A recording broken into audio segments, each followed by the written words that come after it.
Welcome back to Trinidad Tobago. Don't forget that you can follow me on Twitter at Hema_Ramkissoon. Joining us on set now, David Mohammed from the Nation of Islam. We're going to share with you a story from our newscast last night. Also, our very own Samuel McKnight visited the area. Don't forget, coming up a little later, we are going to be speaking with Dr. Botiwari, the Minister of Planning and Sustainable Development, as we continue to assess government's performance. It's almost 3 years on. But what we're going to do now is go straight to this interview that Samuel McKnight did with some of the residents, Clifton Hill and Beverly Hills. What exactly is happening? Two neighboring communities are at war. Within the last 48 hours, 3 homes have been destroyed. Over 20 persons are now homeless. Innocent bystanders are being called to pay the price for this gang warfare that is intensifying. We have nowhere to go. I'm not fortunate like who have somewhere to go or who have family. You understand? My mother, my grandmother, my aunt still in the area. You understand? Their house is full because my grandmother have my cousin with 4 children. You understand? My aunt have a neighbor who house all burned too. You understand? My mother house packed with my brothers and them. You understand? So where would we go? We need help. But if you had a choice to go, would you go? Yes, I would, because I can't be having sleepless nights. 31 years I live here. You understand? And this is between last year and this year is the worst. I never had to experience this before. You understand? We don't know nothing about this. The youth in the area don't know nothing about this. You understand? And in order for them to say, but the youth in the area are bad, they made them so because at the end of the day, they have to defend themselves. They're not accustomed to this. They have to defend the mother and the grandmother and the little sisters and brothers and nieces and nephews. You understand? So because we have no fathers in the area, it's a sort of fatherless people living up here. You understand? And it even have single fathers, single mothers and single fathers living up here. You understand? So what for we to do? But you said there's no father. It have one or two, yeah, one or two. You were trying to say. Well, mothers who many fathers, right? I think if there were more fathers in the area, the situation might have been different. Well, at the end of the day, it have men who are living in the area. When the war starts, it have the mothers who have men who help, who would, like the boyfriends or whatever, who are standing with them. You understand? And when the war starts, they're sending threats or that they have to move it because they're killing all the male figures in the area. They want to wipe out the whole area for what? It have nothing, no gold, no diamonds, no rubies up here. You understand? Just poor people. You understand? All the wealth we have up here is we house. We try, we work hard and build. You understand? What mothers up here work hard and build. You understand? Fathers who maybe help them in the early, who leave and go, who come go. You understand? This is our wealth, where we live.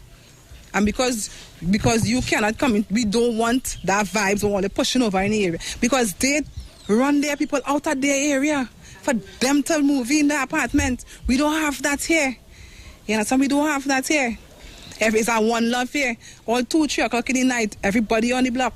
The train in the bed, everybody on the block who lime in. It's a good time we just have up here. What it is, a jealousy. We don't live like that. You understand? They push our youth to become like this. You understand? In order for them to protect us. You understand? That is not our fault. They say Lavanti bad. Lavanti ain't bad, you know. So at the end of the day, the male figures peer pressure. Under threat. Peer pressure. Under threat. If you're enjoying me, you can't live. You understand? You have to pick what side you want to come on. And we don't want, my boys young, and I had to ship out my boys because I don't want that for them. You understand? I don't want that for them. Who born and grew up and big now. You understand? Days what I had to turn to because they're not, what do we do? Live here for all their life, and when they're done that to get run out like dogs? How long we gonna live like that? How long we gonna live like that? We just take people into our homes. They run people out of their homes. You understand? We can't live like that forever. You understand? We are appealing to the government ministers or whoever. The only time the government ministers that come to us is when the one votes. You understand? There's ball up here is PNM. Yes, wrong here is PNM. You understand? But at the end of the day, we don't see these people. You understand? We don't see these people. At the end of the day, you all are people. And we are people. You understand? We go to work every day like everybody else. Eat, drinks, just like everybody else. You understand? So we need some kind of form of protection. I sure you see a jeep now come up here. How long you feel you're going to stay there for? You understand? Not long. Because you here with your camera, they're going to linger. As you go on, they're going to. You understand? I tell you, as the jeep go down the hill yesterday, they come on the ball down the outside again. The stark reality facing some of the citizens of Trinidad and Tobago. Yesterday, Samuel McKnight went to the Beverly Hills, Clifton area. That is one of the interviews, and you can catch that at Story and exclusive interviews tonight in our 7 p.m. newscast. Good morning, David. How are you? I'm fine, thank you. Good morning, Hema and the listeners. Now, you know, it's funny. Every time we're going to cut that interview, more and more, so much coming out of it. The reality facing them. Motherless, fatherless, single-parent homes, the dichotomy, political interference, political neglect. Society has now created them. They are forced to be created into these gangsters. They can't live like this anymore.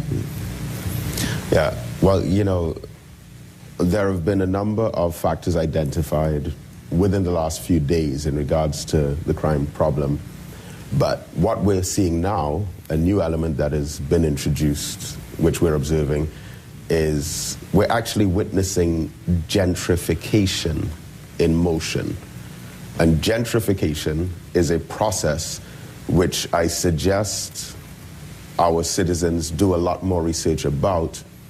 Gentrification is a process that happens in a lot of capitalist centers, a lot of major city centers, where in the times of the birth of industrial capitalism, and slavery, you had workers and laborers and slaves living on plantations and estates in the center of the city. Mm-hmm. Then after emancipation, you had the establishment of ghetto areas, Donkey City, Cobo Town, the Belmont Mud Huts, the Port of Spain barrack yards. Right. And so laborers were crammed into those areas. Gentrification is where you break down old ghettos and build back expensive elitist apartment complexes, and those who were moved out cannot afford to move back in. So you build residential areas on the outside. Now, we had something like this happening in Trinidad in the 1980s with the establishment of communities such as Bonnier Gardens, Maloney, La Hocata, etc. But what's taking place now and what has happened in so many cities all across the United States of America, Central America, South America, and European areas as well, is that conditions take place in the city center where there are high crime rates, even the burning of buildings, which drives persons out. So there's a flight out of the city. Then the buildings are broken down and then rebuilt. There was a discussion on this when Dr. Keith Rowley was the Minister of Housing, where they were talking about East Moorings. Right, and they were going to do the entire facelift. And there were objections to it. And there is a theory that when there are objections to cooperation with such a process, that afterwards other conditions are created to force people out. And what we're seeing looks like that. Whether it is deliberate, coincidental, or by accident is difficult to determine from an outsider looking in, but it's looking like forced gentrification. Yeah, but then the people of the community are the ones. These are communities that are literally a stone's throw away from each other. We're talking about two hills in the region right on the outskirts of the capital city. Many of these young men grew up together. I am sure their mothers worked together at some point. Their fathers may have worked in the same area. And now they're at war. They are the ones who are now inflicting pain on each other. It's a bunch of splinter gangs that have now formed. And we're seeing a type of criminal activity that we've never seen before, where innocent bystanders. So you may go for one person in a home, you burn an entire dwelling down, and we've had 3 in 48 hours. Right. So what we're looking at now, what we're seeing is more of a culture in regards to the types of crime. That's a culture. But in terms of the objectives, it remains the same. Now, we have always had, well, at least from the 1990s go back, we've always had drug lords and gangs. But after 1995, it was suggested that you had the entry of another group of drug lords who were in power, because you had one group of drug lords supporting one political party that was in power prior to the 90s. Then another political party came into power in the mid-1990s who had another cadre of support on that level. So you have criminal empires that are supporting either side of the political divide. But what happened for the first time around the beginning of the year 2000 is that for the first time we had drug turf war. This didn't exist prior to that. So now you have one group at war with another group. And in the late 1990s, you had two main gang leaders in Port of Spain who were well known to Trinidad and Tobago. One was controlling Port of Spain, Sealots, Beetham, Mova, not Mova, Laventille, in that main area. And then the other one was in Mova. But ever since the one in Port of Spain was killed, all of those little factions broke off into splinter groups, and now they are at war with one another. And these groups are being empowered, first of all, by politicians who insist on giving URP and CPEP contracts to persons who they know are murderers. I mean, it's no secret who's committing the murders in many of these areas, but they have their little companies and corporations and groups, and politicians insist on singling them out and handing them contracts which they get money from, which they use to purchase high-powered weapons, subsequently empowering themselves and fueling a conflict that was already in existence. Now let's look at the flip side. Now we've all heard of the URP, CPEP, HDC, all of the contracts being given out. But some will say that they are attempting to reform the lives of these gangsters by empowering them and giving them an opportunity to be entrepreneurial, that you will employ members of the community, that these young men who at one time their only option of making a dollar would be to shoot someone to get it, will now have the opportunity to make a fair day's wage. Right, so that could have been accepted in the first cycle. But after a persistent, repetitive condition whereby you can see that guns are being purchased, that high-powered ammunition is being amassed, an arsenal of weapons is being stored, and it is believed that this money is being used to create this kind of empowerment. So we could have accepted that maybe after the first time that it happened. But we're talking about generations now. We're onto a second, a third, and a fourth generation. I have some newspaper clippings from 2003 that say 25 most wanted gangsters. And at that time you had Operation Baghdad, Operation Weed and Seed, and all those strategies. Right. But then a few years later, there was another news report where those 25 gangsters, all of whom are probably dead now, transformed into 500 gang members in 66 gangs. And those 500 gang members were school children at the time when the 25 gangsters were identified. So the question is, obviously, at that moment, it wasn't an issue for national security, but it was an issue for education, it was an issue for sport, culture, youth affairs, it was an issue for channeling the energies of our young people and giving them guidance when they were in primary school with short pants and a lunch kit on their way to school. But within a few short years, they gravitated into the gangs because of the limited options that are available. You say that, areas. David, and I have to ask that question because we look at the clip, and I empathize with the woman in that story. Yeah. I mean, I kept trying to cut it, but everything that she said would be more and more. But looking at... You say that there are no opportunities, but there are no, there are limited opportunities. But then there are a myriad of opportunities that exist. If you want a job, you walk through any street in Port of Spain and everybody would like a worker. There are a number of educational facilities that are offering courses. Right. The Ministry of Tertiary Education has introduced a skills training center. There are a number of government programs, and there are also a number of government entities that subsidize business plans. Yeah. Well, the subsidy of the business plans is not as straightforward as the education is. That is my mantra, that Trinidad and Tobago is one of the only countries in the world where there's free tertiary level education, and it must be taken advantage of by all citizens. But let's consider for a moment some of the theories as to why people commit crimes, of which they have identified mainly 7 in criminology. The first 2 probably giving us the most substance. The first is the rational choice theory, which suggests that people, at the end of the day, make their own choices and decisions and commit those acts on their own. But second to that is the social disorganizational theory, which suggests that it is the institutions in society, the home, the church, the school, the religious institution, etc., that has not properly molded, shaped, and fashioned young individuals and has failed to socialize them effectively. Therefore, it is the institutions that has failed. Then you have the strain theory, which suggests, well, it's all about economics, and that it is a pursuit of a means to an end, so people Which one do you think is more applicable to the situation we're seeing? Well, bear me out here. Then you have the subcultural theory, which suggests that young people who feel alienated from society's mainstream culture create their own culture, which is sub or below.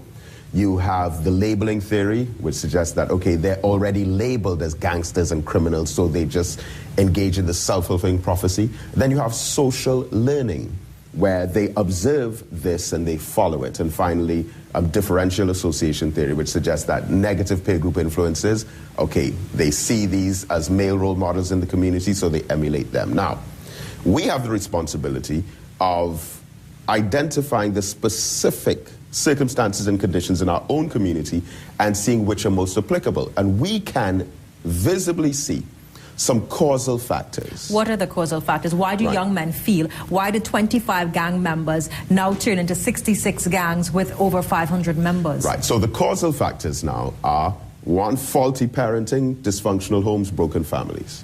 2, poverty.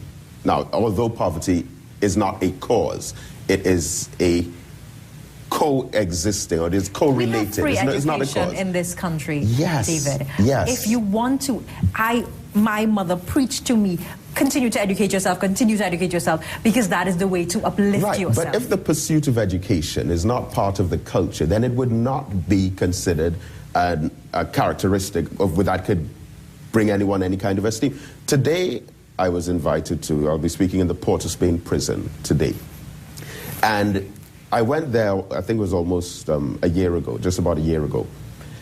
When some of the young men come out of the prison into the community, they're more respected in some instances than if they just came out of the university. But then you have a skewed value system. Of course it's a skewed value system, but a start is for us to identify it as such and then seek to transform it. You know what I can't understand, David, and we look at these interviews and I empathize with every single person, but most times you know who the criminals are. Yes, I can look and tell you whose business sprouted $1 million entities overnight. People in this country seem to know. So one, the community themselves will be protecting these people, and then you call for the minister to send in a police patrol, to send in the army. Those say you don't need to do that, but they are being protected by the members of the community. I think that there may be truth in that, but I think it's definitely over-exaggerated. I remember the Dudus Coke incident in Jamaica, for example, and the media seemed to be obsessed with coverage of those who were trying to protect him. But you have the bulk majority who have no interest in such. Last year, myself and the brothers from the Nation of Islam, we went on a tour for 12 weeks through many of these areas. We started off in the Beetham, then went to Sealots, Helyard, Beverly Hills, Clifton Hill, Nelson Street, Duncan Street, in Port of Spain, etc. Different areas, Laventil, Mova, Caledonia. And starting off in the Beetham, for example, we walked through every single street. We gave out hundreds of final call newspapers, CDs, DVDs, leaflets. We spoke to the people. And almost everyone, or we could safely say at least 95% of the people that you meet in Beverly Hills, that was the same time when they had all those shootings up there. We met with some of the persons whose parents were killed, who are believed to be in the gangs. We sat with them and spoke with them. No one up there wants that kind of conflict. None of the neighbors or the residents are in agreement with the war that's taking place. So if I say, if I suspect that my neighbor's son is a gangster, and I look, and as a community, I decide that I do not want this, why can't I, with the other mothers or other sisters or other fathers in the country or in the neighborhood, come together and take this man to a police station? Well, first of all, the police already have clear knowledge of there's hardly anything that a parent could tell a police officer that the police officer doesn't already know. Remember as well, you have a series of extrajudicial killings, so they kill who they want, I'm talking about the police. And then in addition to that, you have a situation whereby they pick up a gang member and take him over to another block and drop him off there. You take one individual who's in conflict with another group, they actually put him in the police van, drive him over to the other side where he's in conflict, and drop him there. David, that does not happen. Hema, of course it happens. There's a book that was written recently by Ishmael Samad. I don't know if you're aware of it. I didn't see it, no. Okay, the name of it might be a little bit humorous. The name of the book is, quote, "Oh Lord, don't shoot me now." But in that, he documents a number of cases of extrajudicial killings, including, for example, 17-year-old Anisha Neptune, who was cursing on the compound of the Four Roads police station, shot point blank range, murdered by the police. But in that discourse, they document some cases, for example, where persons are in a towel brushing their teeth at the side of the road.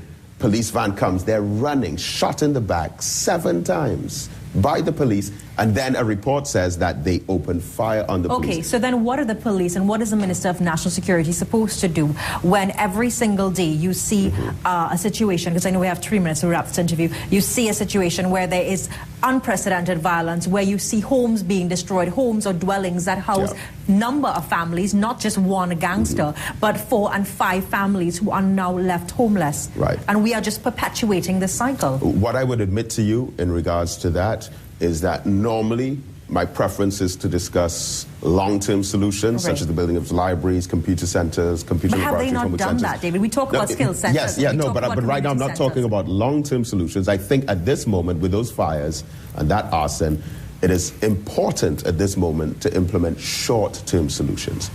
And the short-term solutions would be, of course, a police presence, to have direct involvement by stakeholders in the area, but there must be a hands-on approach to dealing with this specific problem. They know who's doing it. They arrest them, they put them in prison together, and then within 3 days they're back out. And it is somewhat almost permissive on the part of the authorities that they don't really put an end to the criminal organization of many of the gangs. And a lot of it, there's a lot of turning a blind eye. And then you have the elements on the outside who are bringing in guns, cocaine, and even funding some of these criminal operations that are being totally ignored. So the Ministry of National Security, in my opinion, must begin to pay attention to, on terms of short-term solutions, some of these external forces that are also contributing towards the problem that have not been considered at all. Have you lost hope that this problem will be solved, that tomorrow morning we're going to get up and not see? No, absolutely not. Absolutely not. And as we were discussing a bit earlier, I recently moved my radio program, The Black Agenda, to 91.9 FM for the purpose of, as one of the objectives, to reach a younger audience. I lecture in many schools to young students and so on, but I'm trying to take the message specifically to young people. So I'm on Mondays, Tuesdays, Wednesdays, Thursdays from 9 to 11. And, you know, we're going after the minds of the young people because, again, you still have the vast majority who have no inclination whatsoever towards any kind of criminal behavior. And it is our responsibility, I believe, to each and every single one of us participate in some way towards trying to make the situation better. Each 10 seconds, closing comments.